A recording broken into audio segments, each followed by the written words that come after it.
Comenzamos este encuentro teológico espiritual sobre la Eucaristía de la Sociedad Tomista Argentina con una reflexión acerca del fundamento bíblico. En las conferencias posteriores estudiaremos especialmente el canon de la misa, el canon romano, la plegaria eucarística 1, que es la tradicional en el rito romano. Es muy antigua, viene tal vez del cuarto, del quinto siglo después de Cristo, en Roma, primero en griego, después en latín, y fue conservada a lo largo de los siglos, sobre todo en la tradición de los grandes papas, del Papa Dámaso, que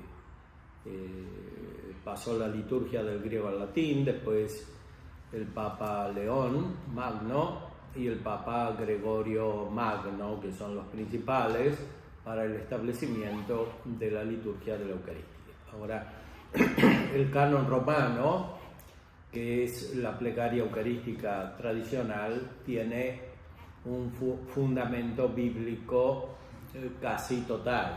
Toda la plegaria, toda la anáfora, la parte principal de la misa, está basada sobre los hechos del Antiguo y del Nuevo Testamento comparados entre sí. Ahora, el punto fundamental para esta comparación lo podemos encontrar expresado en la carta a los Hebreos. En esta carta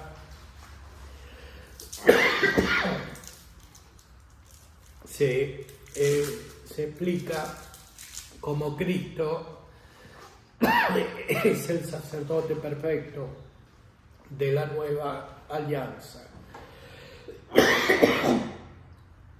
El sacerdote de la nueva alianza que realiza perfectamente aquello que estaba iniciado en figura en el Antiguo Testamento. La carta a los Hebreos nos pone el tema fundamental de este pasaje del Antiguo al Nuevo Testamento. En el capítulo 6 de la carta a los Hebreos se habla de la tendencia a lo perfecto. Es un tema que viene de la teología de San Pablo y que está reflejado en esta carta. San Pablo, en sus otras cartas, nos pone cómo es necesario dejar el estado de la niñez para pasar al estado de la adultez. Este tema ha sido retomado por la carta a los Hebreos, que tradicionalmente se atribuye a San Pablo. Algunos dicen que no es de San Pablo, pero de cualquier modo refleja su doctrina. Están los temas de las mismas epístolas de San Pablo. El tema de la perfección es fundamental en el Nuevo Testamento y es lo que distingue el Nuevo del Antiguo. La perfección es la perfección espiritual, que solamente se logra en Cristo. En el Antiguo Testamento había sacrificios. Estos sacrificios eran imperfectos. El único sacrificio perfecto es el sacrificio de Cristo. Cristo, que es sacerdote, el único sacerdote verdadero que realiza el sacrificio que es agradable perfectamente a Dios. Ahora, el único escrito del Nuevo Testamento donde aparece Cristo como sacerdote es justamente este, en el cual se hace la comparación entre el Antiguo y el Nuevo Testamento. Cristo es sacerdote perfecto. Y su sacerdocio, porque es perfecto, no lo ejercita en la tierra, sino que lo ejercita en el cielo. Él, a través de la pasión, entra en el cielo y en el cielo ejercita esta acción sacerdotal perennemente ante el Padre. Dice la carta a los Hebreos, si estuviese en la tierra ni siquiera sería sacerdote, dice, refiriéndose a Cristo. Es sacerdote en el sentido perfecto en el cielo. Por supuesto, Cristo cuando estaba en la tierra no dejaba de estar delante del Padre según su divinidad y según su plenitud de gracia, según su visión beatífica. Por eso también se puede decir que Cristo era sacerdote cuando estaba en la tierra y que todos sus actos son sacerdotales. Pero el sentido de estos actos sacerdotales se cumple perfectamente en el templo celeste. La carta compara el templo del Antiguo Testamento con el templo definitivo, celestial. El del Antiguo Testamento efectivamente fue destruido poco después de que se escribieran los libros del Nuevo Testamento, o alrededor de esa fecha, y sin embargo Cristo continúa siendo considerado como el sacerdote verdadero. En el Antiguo Testamento había anuncios de este sacerdocio verdadero de Cristo, pero esos anuncios no estaban en la acción de aquellos que se denominaban sacerdotes en el Antiguo Testamento, que realizaban sacrificios en el templo, que eran sacrificios cruentos de animales, sino que la prefiguración, el adelanto del sacerdocio perfecto de Cristo, está en otras acciones, especialmente la de Melquisedec, antes la de Abel. Melquisedec, que no es sacerdote según la tribu de Leví, que era la de los sacerdotes del Antiguo Testamento.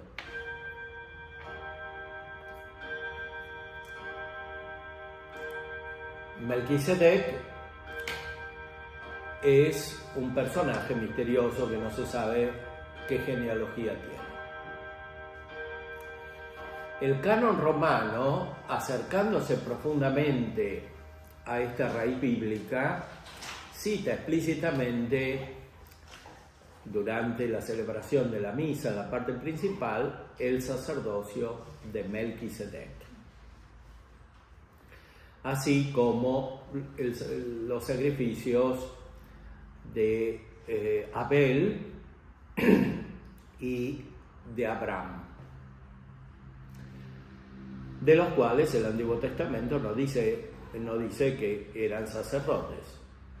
¿Qué es lo que quiere decir aquí la Sagrada Escritura? Que hay una diferencia radical entre el sacerdocio del Antiguo Testamento y el sacerdocio de Cristo, y por lo tanto los sacrificios del Antiguo Testamento y el sacrificio de Cristo. El sacrificio de Cristo es perfecto como Cristo es sacerdote perfecto, y esto se realiza en el cielo, no en la tierra. Ni siquiera dice que es la pasión, sino que la pasión es el modo de entrar en el cielo para realizar ese sacrificio perfecto. Veamos cómo lo explica la carta a los Hebreos. En el capítulo 6 dice: por lo cual, dejada la enseñanza elemental acerca de Cristo, tendamos a lo perfecto, no echando de nuevo el fundamento, es decir, la penitencia de las obras muertas y la fe en Dios. las abluciones de la doctrina y la imposición de las manos y la resurrección de los muertos y el juicio eterno. Todo eso se da por supuesto, es el fundamento de la fe. Y esto vamos a hacer si lo permitiere Dios, porque a los que una vez fueron iluminados y gustaron el don celeste y fueron hechos partícipes del Espíritu Santo y gustaron la hermosa palabra de Dios y las maravillas del poder propias de la edad venidera y recayeron, es imposible renovarlos segunda vez, convirtiéndolos a penitencia. Cuando ellos, cuanto es de su parte, crucifican de nuevo al Hijo de Dios y lo exponen a pública ignominia. Bueno, ahí habla de los pecadores. Aquí está hablando de los perfectos que comprenden perfectamente la doctrina acerca de Cristo, porque esto es necesario para comprender el sacrificio y el sacerdocio de Cristo. Y enseguida pasa a poner el ejemplo de Adán, que es lo que aparecerá en la celebración de la misa, en el canon romano. Porque al formular Dios sus promesas a Abraham, como no hubiese nadie superior por quien jurase, juró por sí mismo diciendo: por mi fe a manos llenas te bendeciré y con innumerable prole te multiplicaré, etc. Y después pasa a Melquisedec.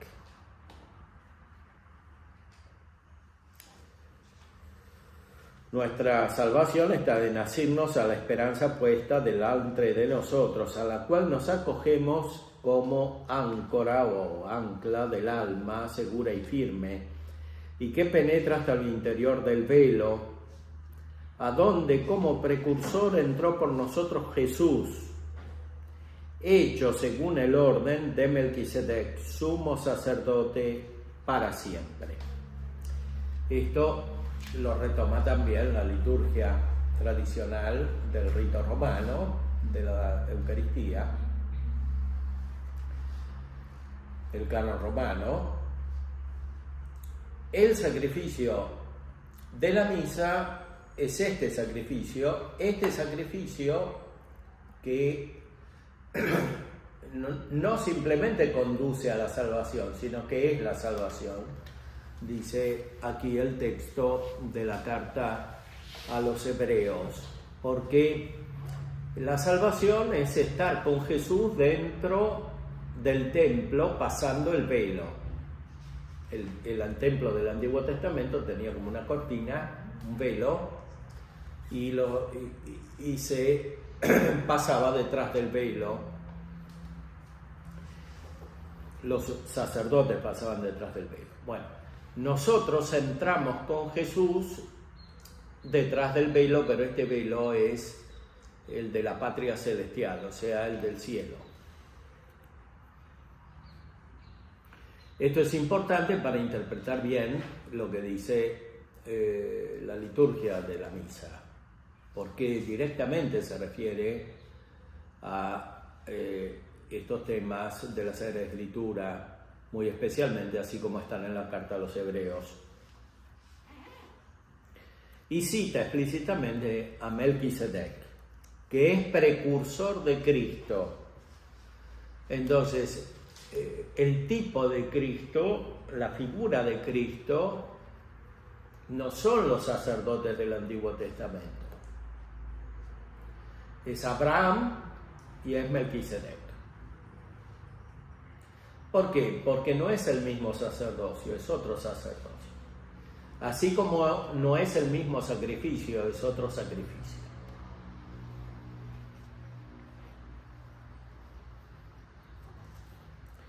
Porque este Melquisedec, rey de Salem, sacerdote del Dios Altísimo, el que salió al encuentro de Abraham cuando volvía de la derrota de los reyes y lo bendijo, a quien además repartió Abraham el diezmo de todo, que es primeramente, según la interpretación de su nombre, Rey de Justicia, y luego además Rey de Salem, que es Rey de Paz. Recordemos que San Pablo dice, Él es nuestra paz, Cristo es nuestra paz.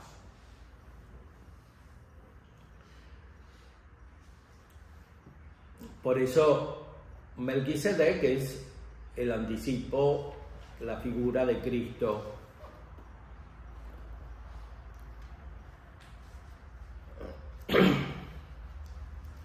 Porque era rey de Salem, que es rey de paz. Sin padre, sin madre, sin genealogía. Esto representa a Cristo que no nace según la divinidad de ninguna genealogía humana, sino que nace eternamente de Dios. Que ni tiene principio de días ni fin de vida, hecho semejante al Hijo de Dios. Permanece sacerdote perennemente. Este rey antiguo es visto en el Nuevo Testamento como figura de Cristo, que es sacerdote perennemente y que según la divinidad no tiene ni principio ni fin. Y considerad cuán grande es este, a quien además Abraham, el patriarca, dio diezmo de lo más rico de los despojos. Y cierto, los que de entre los hijos de Leví reciben el sacerdocio tienen orden, según la ley, de cobrar el diezmo del pueblo, esto es, de sus hermanos, bien que procedentes de la estirpe de Abraham. Mas el que no deriva de ellos su genealogía percibió diezmo de Abraham. O sea que este rey de Salem, que era anticipo de Cristo, recibió el diezmo, no dio el diezmo.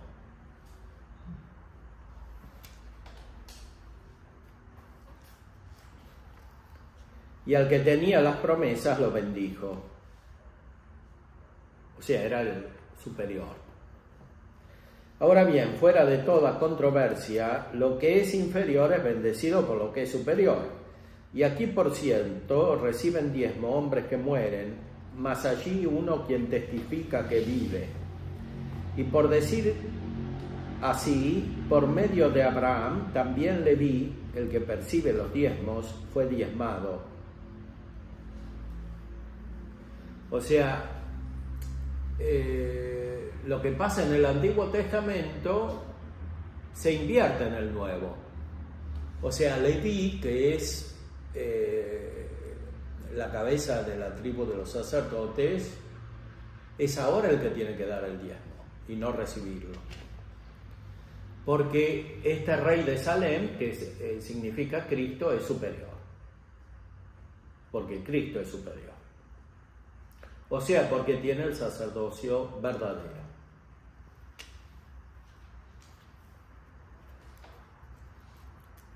Pues estaba todavía en germen en su padre cuando fue a su encuentro Melquisedec. O sea que Leví, a través de Abraham, le dio el diezmo a Melquisedec, que era el superior. Si pues hubiera realizado la perfección mediante el sacerdocio levítico, ya que a base de él ha recibido el pueblo la legislación, ¿qué necesidad había de que surgiese otro sacerdote, según el orden de Melquisedec, y no se denominase según el orden de Aarón? Porque transferido el sacerdocio, fuerza es que se produzca también la transferencia de la ley. Pues aquel de quien se dicen estas cosas pertenecía a otra tribu, de la cual nadie ha llegado al altar. Porque es manifiesta cosa que el Señor nuestro es retoño de Judá, a cuya tribu para nada se refirió Moisés al hablar de sacerdotes. Y esto es mucho más evidente todavía si a semejanza de Melquisedec surge un sacerdote diferente, que ha sido creado no según la ley de disposición carnal, sino según la pujanza de la vida indestructible. Que tal es el testimonio: tú eres sacerdote para siempre según el orden de Melquisedec.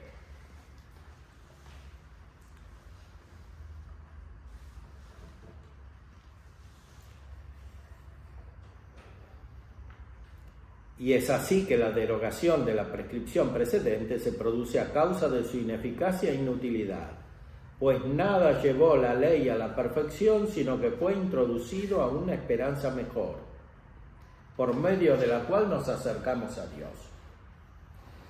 Bueno, aquí la carta a los hebreos quiere indicar la discontinuidad entre el sacerdocio de Cristo y el sacerdocio del Antiguo Testamento.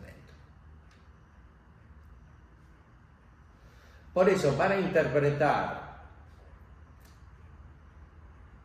el sacrificio que se realiza en el Nuevo Testamento, que es finalmente la Eucaristía, como continuación del o representación del sacrificio de Cristo, no hay que ir al Antiguo Testamento,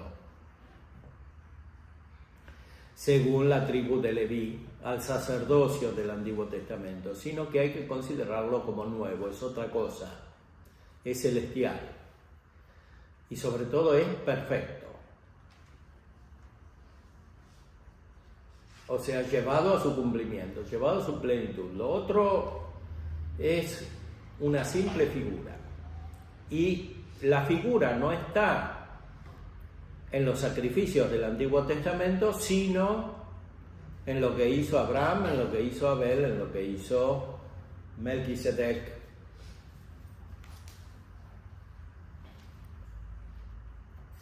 Y es así que la derogación de la prescripción precedente se produce a causa de su ineficacia e inutilidad, pues nada llevó la ley a perfección, sino que fue introducción a una esperanza mejor, por medio de la cual nos acercamos a Dios. Efectivamente, nosotros tenemos una nueva ley. Y los sacramentos, como explican los grandes teólogos, explica Santo Tomás en la Suma, son sacramentos de la nueva ley. Hay sacramentos de la antigua ley, como la circuncisión, que no producen la gracia. Hay sacramentos de la nueva ley, como el bautismo, que produce la gracia. Y lo mismo los otros sacramentos. Hay una diferencia fundamental. La palabra sacramento significa signo sagrado,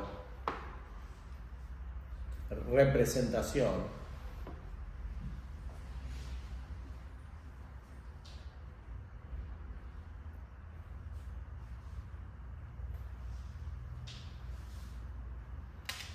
Ahora, los del Antiguo Testamento son solo representación. Los del Nuevo Testamento representan y producen la gracia, y sobre todo el sacramento en el sentido más pleno, más excelente del término, que es la Eucaristía, contiene la gracia porque contiene a Cristo, que tiene la plenitud de gracia. Por eso no se puede interpretar el sacerdocio, que es otro sacramento del Nuevo Testamento, según el Antiguo. Ni la Eucaristía, según el Cordero Pascual, ni el sacrificio, según el sacrificio antiguo, etc. Hay figuras en el Antiguo Testamento, hay figuras más perfectas que otras, pero ninguna contiene la realización perfecta. Por eso, la verdadera religión, en sentido pleno del término, es siempre la de Cristo, o sea, la del Nuevo Testamento. En el Antiguo Testamento está en germen esa religión, pero no está en su perfección, como dice aquí la carta a los hebreos.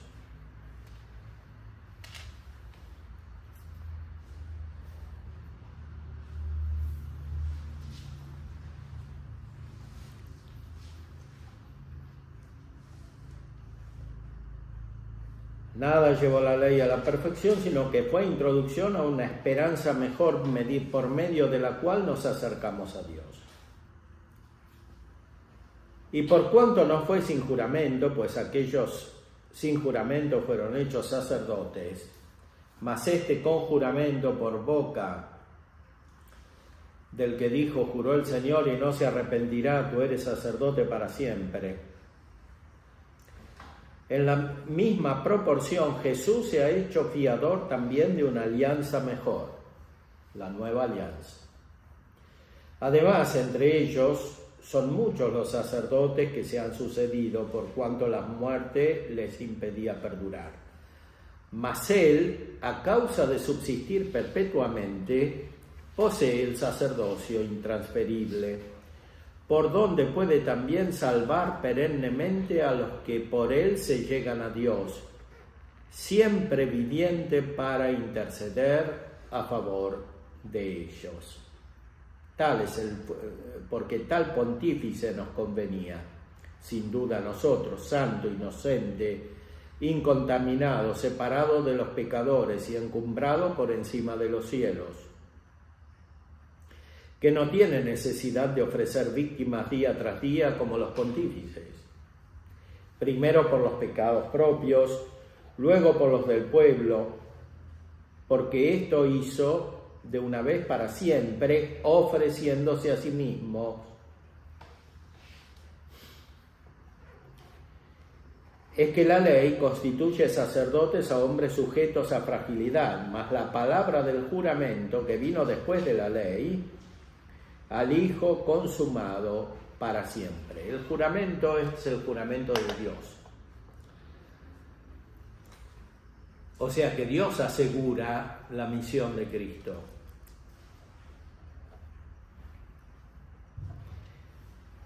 Esa misión de Cristo no se realiza todos los días en el templo, como en el Antiguo Testamento cuando se ofrecían sacrificios, sino que se realiza de una vez para siempre.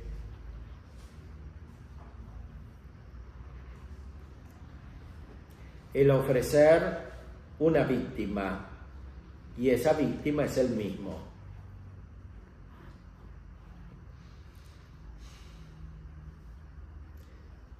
El ofrecer una víctima que es Él mismo es como la introducción en el sacrificio. Y el sacrificio es el que realiza Cristo en el cielo delante del Padre. Por eso dice en el capítulo 8,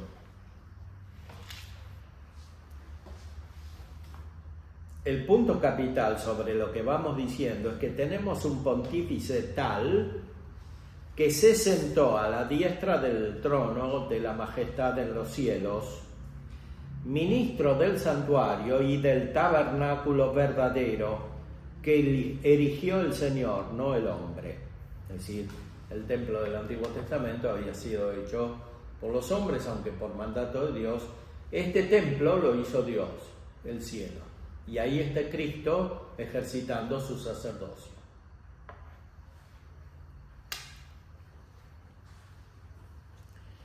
Porque todo pontífice es constituido para ofrecer dones y víctimas, por donde era necesario que también éste tuviera algo que ofreciese. Si estuviera pues sobre la tierra, ni siquiera sería sacerdote. Como quiera que había quienes, según la ley, ofrecen dones. Esto es muy interesante, muy profundo. Si Cristo estuviese sobre la tierra, ni siquiera sería sacerdote, en el sentido de los sacerdotes del Antiguo Testamento. O sea, no estaría ofreciendo dones y sacrificios permanentemente.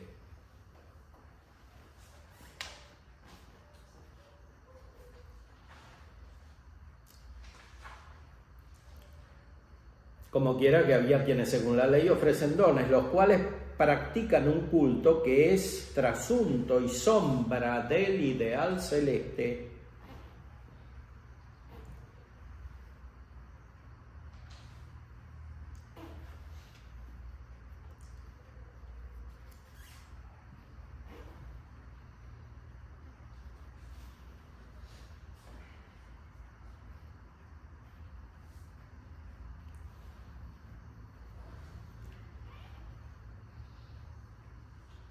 según fue dicho a Moisés por el oráculo divino cuando estaba para emprender la construcción del tabernáculo. Porque, mira, dice, harás todas las cosas conforme al modelo que te fue mostrado en el monte.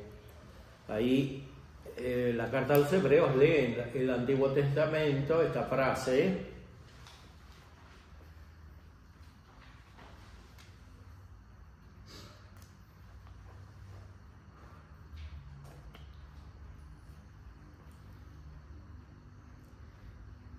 que está en el Éxodo: harás todas las cosas conforme al modelo que te fue mostrado en el monte. El monte es el símbolo del cielo, donde está Cristo, y este es el ideal o el modelo del sacerdocio.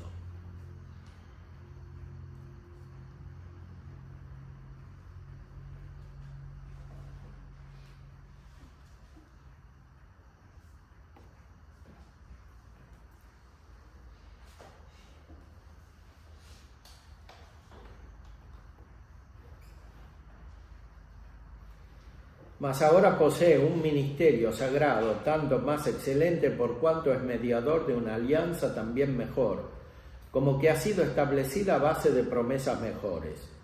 A la verdad, si aquella primera fuera irreprochable, no se buscara lugar para una segunda. Y es así que en son de reproche dice en Jeremías: mirad, días vendrán, dice el Señor, en que concluiré una alianza nueva con la casa de Israel y con la casa de Judá, no conforme a la alianza que concerté con sus padres el día que los tomé de la mano para sacarlos de la tierra de Egipto, porque ellos no permanecieron fieles a mi alianza y yo me desentendí de ellos, dice el Señor. Porque esta es la alianza que concertaré con la casa de Israel después de aquellos días, dice el Señor. Pondré mis leyes en su mente y sobre sus corazones las inscribiré. Y yo seré su Dios y ellos serán mi pueblo, y no habrán de instruir cada cual a su conciudadano, ni cada cual a su hermano, diciendo: conoce al Señor, porque todos me conocerán, desde el menor hasta el mayor, porque seré propicio con sus iniquidades, y de sus pecados no me acordaré más. Al decir nueva, ha anticuado la primera, y lo que se vuelve antiguo y envejece, cerca está de la desaparición. Esta es doctrina de San Pablo muy clara. El Nuevo Testamento es autosuficiente, o sea, el Antiguo Testamento desaparece. Aunque permanecen los textos de la Sagrada Escritura, la sustancia es nueva. Y por eso el sacrificio al modo del Antiguo Testamento desaparece. El único que permanece es el de Cristo en el cielo, como sacerdote que es en el cielo.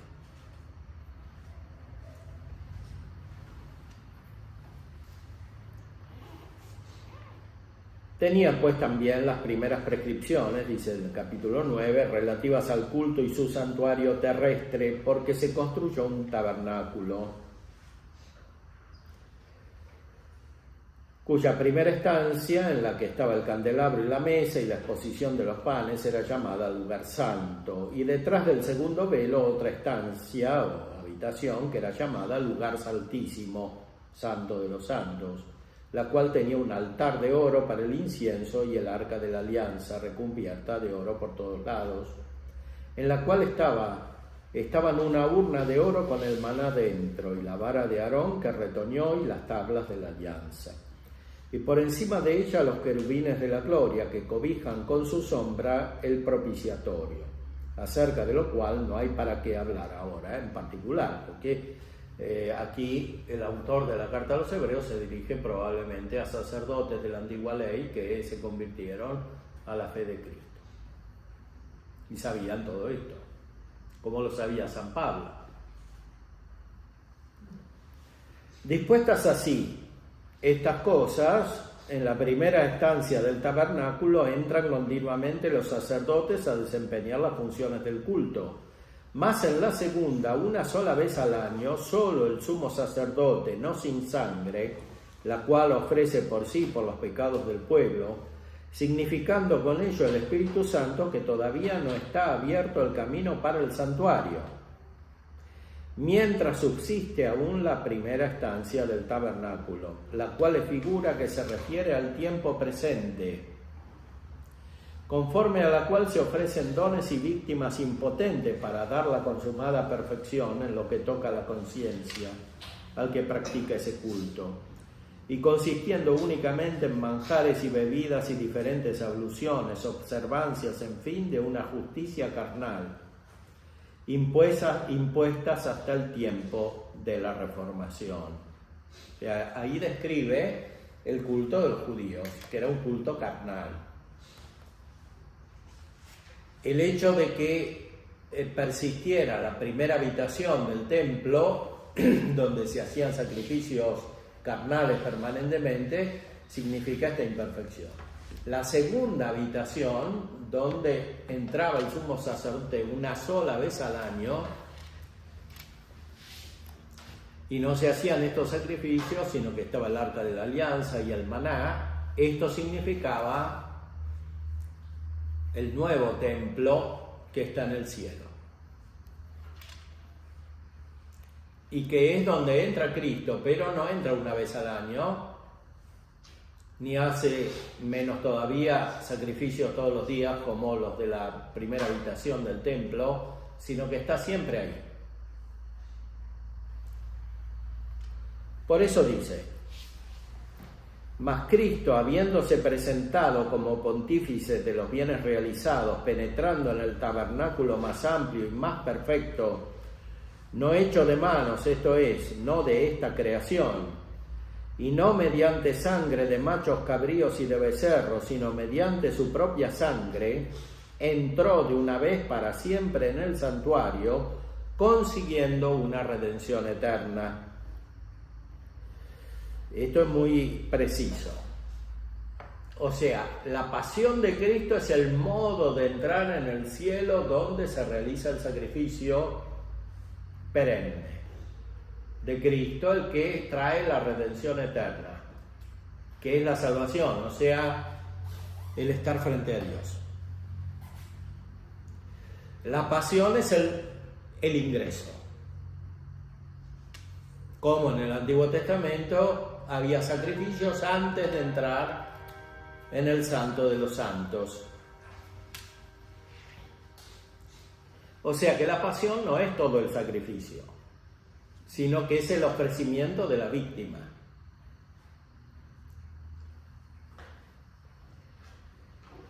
Porque si la sangre de machos cabríos y de toros y la ceniza de la becerra santifican con su aspersión a los contaminados en orden a la purificación de la carne, cuánto más la sangre de Cristo, que por el Espíritu eterno se ofreció a sí mismo inmaculado a Dios, purificará vuestra conciencia de obras muertas, para que rindáis culto al Dios viviente.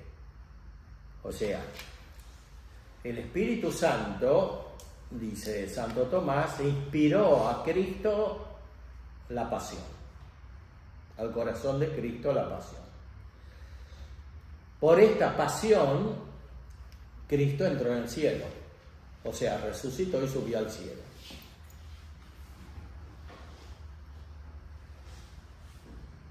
Y ahí se realiza el culto. Y nosotros realizamos el culto junto con Cristo en el cielo.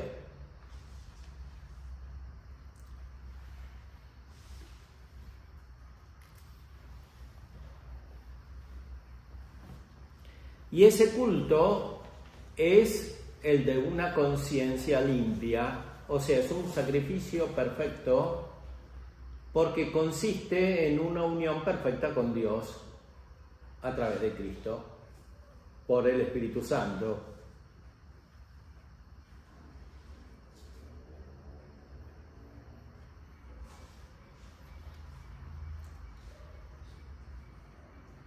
Y por esto es mediador de un nuevo testamento, a fin de que, habiendo intervenido muerte para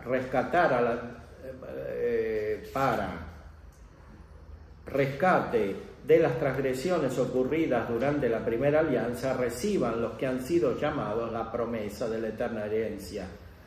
La promesa es el Espíritu Santo, el Espíritu de la promesa, dice muchas veces el Nuevo Testamento. Porque donde hay testamento, menester que conste la muerte del testador, pues un testamento es válido en caso de defunción, como quiera que nunca tiene valor mientras el testador vive. Porque tampoco el primero se inauguró sin sangre, porque Moisés, después de recitar todos los mandatos a tenor de la ley a oídos de todo el pueblo, habiendo tomado la sangre de los becerros y machos cabríos con agua y lana teñida en grana e hisopo, roció así el libro como a todo el pueblo, diciendo: esta es la sangre de la alianza que para vosotros dispuso Dios. De semejante manera roció también con la sangre el tabernáculo y todos los objetos de culto. Y casi todo, según la ley, habla de la ley antigua. Se purifica con sangre y sin efusión de sangre no se obtiene remisión. Esto es el Antiguo Testamento. Ahora, el Nuevo Testamento. Era pues necesario que las que eran figuras de lo que existe en los cielos, con estas cosas se purificasen, mas las cosas mismas celestiales con víctimas más excelentes que estas.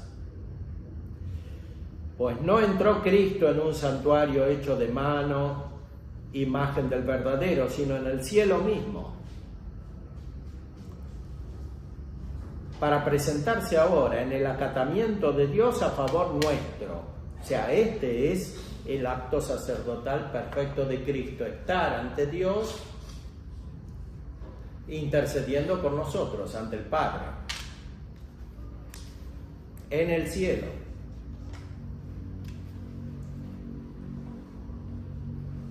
Y no con el fin de ofrecerse a sí mismo repetidas veces, a la manera que el sumo sacerdote entra en el santuario año tras año con sangre ajena, puesto que hubiera sido necesario que él padeciera muchas veces desde la fundación del mundo.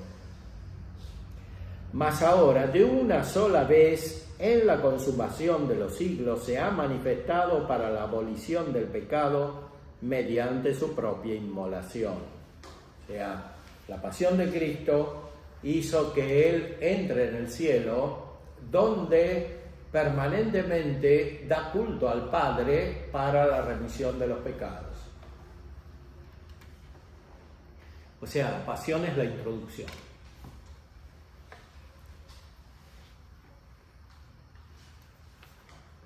Y así, como está reservado a los hombres morir una sola vez y tras esto juicio, así también Cristo,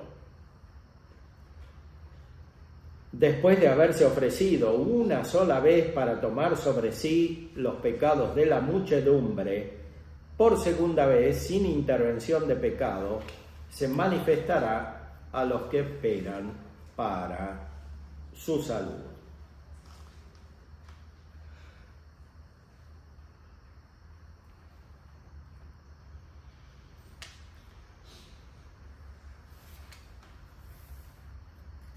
E insiste sobre la inutilidad de los sacrificios del Antiguo Testamento una vez que ha venido Cristo. El sacrificio de Cristo, que es sacrificio perfecto, es principalmente sacrificio de obediencia. Citando un salmo, dice: sacrificios y ofrendas, holocaustos y sacrificios por el pecado no los quisiste, ni te agradaron, los que según la ley se ofrecen. Entonces ha dicho: heme aquí para que vengo a hacer tu voluntad. Suprime lo primero para establecer lo segundo, en virtud de la cual voluntad hemos sido santificados mediante la oblación del cuerpo de Jesucristo de una vez para siempre. O sea, lo esencial, como también lo va a enseñar con mucha claridad Santo Tomás, de la salvación no es el sufrimiento humano de Cristo, no es la destrucción del cuerpo, no es el dolor, no es la tristeza, sino el acto de voluntad, o sea, la obediencia, la justicia. Ahora, para cumplir esa justicia es necesario todo lo otro. Necesario no porque sea imprescindible para Dios, sino porque es lo mejor para manifestar el modo de la salvación de Dios, que es amorosa, o sea, que es fruto del amor de Dios inspirado por el Espíritu Santo a Cristo.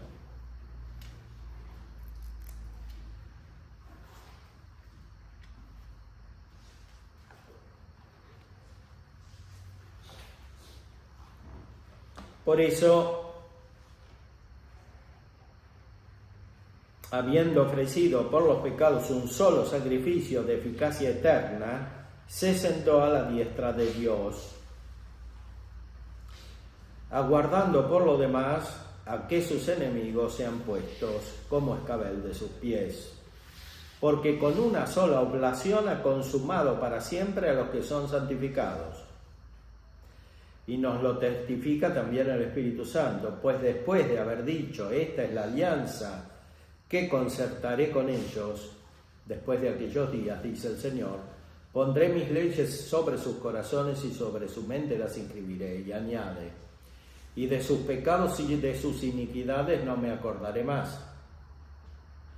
Mas ahora bien, donde hay remisión de estas cosas, no hay ya más oblación por el pecado. O sea que el sacrificio de Cristo, realizado de esa manera cruenta, ya está hecho de una vez para siempre, y no es todo el sacrificio, sino que es más bien la introducción al sacrificio.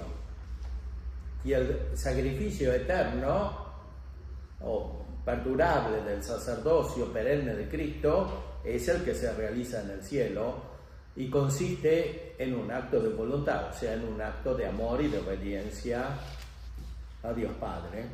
Cristo es sacerdote como hombre y en eso puede obedecer al Padre como superior. Por eso es muy útil considerar la raíz bíblica de la liturgia de la Sagrada Eucaristía, de la Santa Misa, para entender bien su significado. Voy a hacer una breve introducción, después mañana lo profundizaremos a partir del texto mismo del canon romano, para que se vea la profunda radicación bíblica.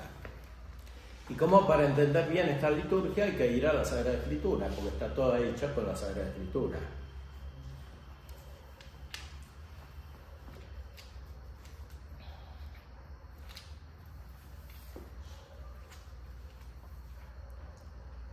Dice: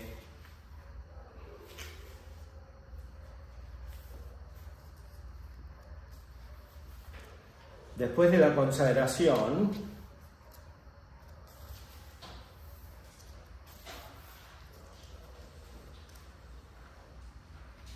por eso, Señor, nosotros tus servidores y todo tu pueblo santo, al celebrar el memorial de la Santísima Pasión, de la resurrección de entre los muertos y de la gloriosa ascensión al cielo del mismo Jesucristo, tu Hijo nuestro Señor, ofrecemos a tu divina majestad, de entre los bienes que nos has dado, esta víctima pura, santa e inmaculada, el pan santo de la vida eterna y el cáliz de la eterna salvación. O sea, ¿qué es lo que se ofrece al Padre? Se ofrece al mismo Cristo. El pan santo no son solamente las especies eucarísticas, es Cristo mismo, que es el pan. Yo soy el pan de vida. El que me come vivirá por mí.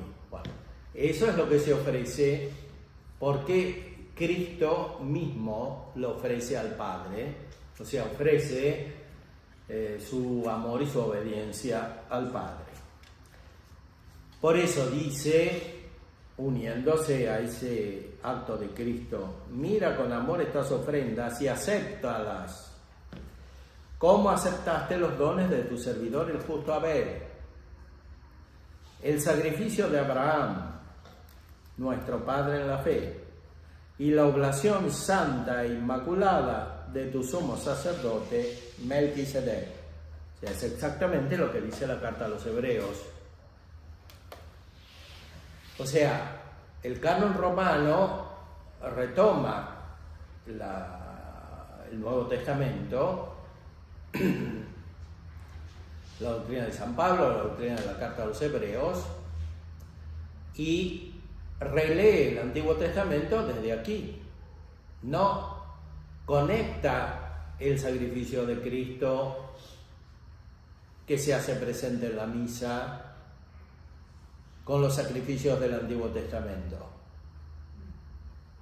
sino con el de Abel, el de Abraham y el de Melquisedec.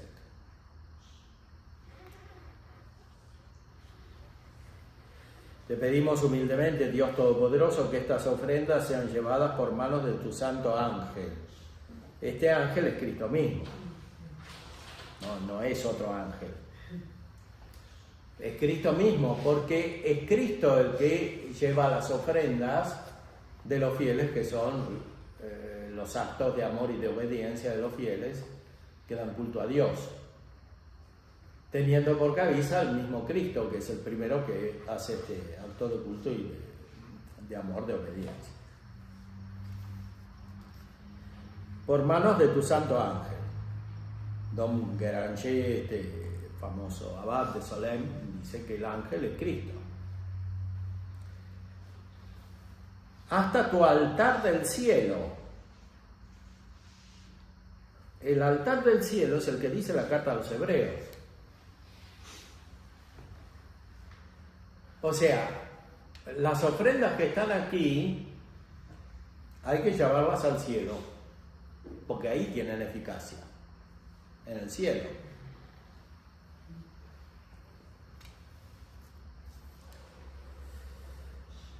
Ante tu divina majestad. Y así, todos los que participando de este altar recibamos el cuerpo y la sangre de tu Hijo, seamos colmados de gracias y bendiciones celestiales.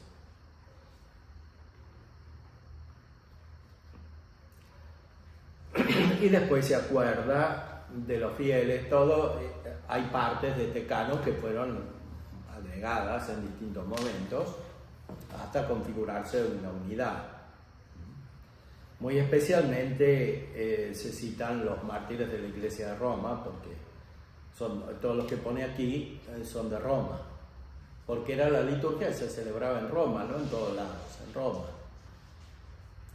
La liturgia tuvo varias etapas. A ver, hay una primera etapa más de improvisación, después una cierta acercamiento a la uniformidad y después muchos ritos, sea en Occidente como en Oriente. Este canon romano crecientemente fue adquiriendo importancia porque Roma es la regla de la fe. Y se puede decir que es el que tiene la teología más exacta y más cercana a la Sagrada Escritura, más sobria, podríamos decir, más bíblica. Y es muy antiguo, probablemente es más antiguo que otros orientales. Y aquí se ponen los santos apóstoles y mártires: Juan el Bautista, Esteban, Matías, Bernabé, Ignacio, Alejandro, Marcelino, Pedro, Felicidad Perpetua, Águeda, Lucía, Inés, Cecilia, Anastasia y todos tus santos, etc.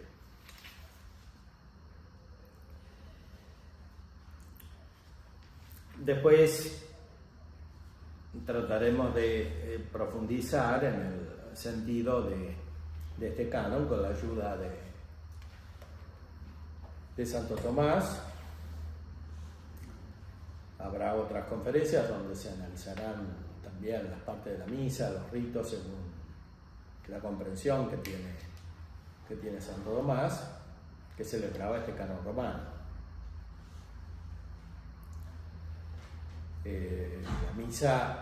La misa según el canon romano es fundamentalmente la que dijimos de Dámaso, de León, de Gregorio, con algunos agregados, especialmente la liturgia galicana, o sea, francesa, latina.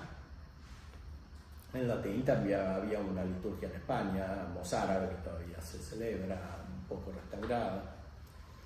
Había otra liturgia en Milán, ambrosiana, liturgia dominica, o dominica, que sigue existiendo todavía, liturgia de los carmelitas, todas esas dentro del ámbito latino. Aunque poco a poco fue adquiriendo la preeminencia la liturgia de la diócesis de Roma, o sea, la liturgia romana. Y por otro lado se desarrollaron otras liturgias. Las liturgias de la línea romana fundamentalmente tenían partes variables, en cambio las liturgias orientales no. La variación estaba más bien en los cantos, en los himnos, etc. Pero no en la celebración de la misa misma. Bueno, todo eso trataremos de profundizarlo. Lo importante es que se comprenda la profunda base bíblica. Sin la Sagrada Escritura no se puede entender bien la teología del canon romano, porque se lo lee a la luz de construcciones teóricas posteriores. En cambio, hay una continuidad radical entre la celebración eucarística y la Sagrada Escritura. O sea, todo el desarrollo teológico que nosotros conocemos no existía, y la misa ya se celebraba. Entonces, ¿cómo hacían para celebrar la misa? Iban y para comprender lo que era la misa, primero, en cierta manera, improvisaban. San Pablo es testigo de cómo celebrar la misa, algunos textos antiguos, pero después, naturalmente, surgió la necesidad de ir regulando la celebración. Y el canon romano, que es el primero de la liturgia actual, que es el mismo que estaba antes, es la continuación de esa centralización en lo esencial de la comprensión de la Eucaristía que tenían los primeros cristianos, autorizada por los sumos pontífices, especialmente por los grandes papas, santos, Dámaso, León Magno, Gregorio Magno. Hay otros también, Gelasio, etc. Hay documentos antiguos que contienen las formas de celebrar la misa en Roma. Pero los fundamentales son los llamados sacramentarios o sacramentales de estos papas. Bueno, por ahora podemos terminar y mañana seguiremos con nuestra reflexión.